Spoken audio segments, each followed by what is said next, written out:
हनुमान जी ने भी रामायण लिखी थी, लेकिन उन्होंने अपनी ही लिखी रामायण खुद समुद्र में फेंक दी। और वजह ऐसी है जो आपकी सोच हिला देगी। रावण वध के बाद जब भगवान राम अयोध्या लौट आए तो हनुमान जी चले गए हिमालय। वहां बर्फीली चोटियों के बीच वो गहरी तपस्या में लीन हो गए। लेकिन तपस्या के बीच भी उनके मन में बस एक ही नाम गूंजता था, राम राम राम। और उसी भक्ति में डूबकर हनुमान जी ने एक शिला पर अपने नाखूनों से लिखनी शुरू की रामायण।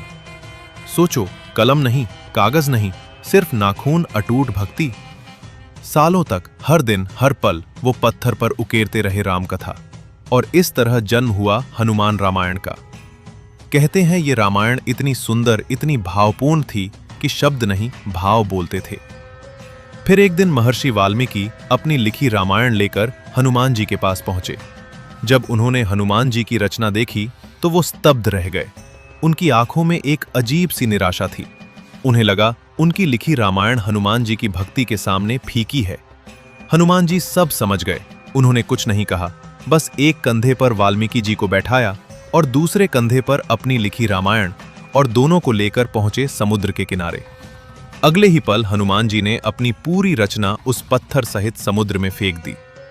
सोचो, जिसे बनाने में सालों लगे, जिसमें उनकी पूरी भक्ति थी, उसे एक पल में त्याग दिया। क्योंकि उनके लिए अपनी रचना नहीं, वाल्मीकि जी की प्रतिष्ठा ज्यादा महत्वपूर्ण थी। यही है सच्ची भक्ति, जहां अहंकार नहीं, सिर्फ समर्पण होता है। कहते हैं सदियों बाद उस रामायण का एक अंश समुद्र किनारे मिला, जिसे महान कवि कालिदास ने पढ़ा और पहचाना कि ये किसी और की नहीं, स्वयं हनुमान जी की रचना है। तो सोचो, अगर वो रामायण आज होती तो शायद दुनिया की सबसे महान कथा होती। लेकिन हनुमान जी ने हमें सिखाया, सबसे बड़ा होना नहीं, सबसे बड़ा दिल रखना ही असली महानता है। अगर ये कहानी आपको पसंद आई और आप भी हनुमान जी के सच्चे भक्त हैं तो वीडियो को लाइक करें और कमेंट करें। जय जय श्री राम।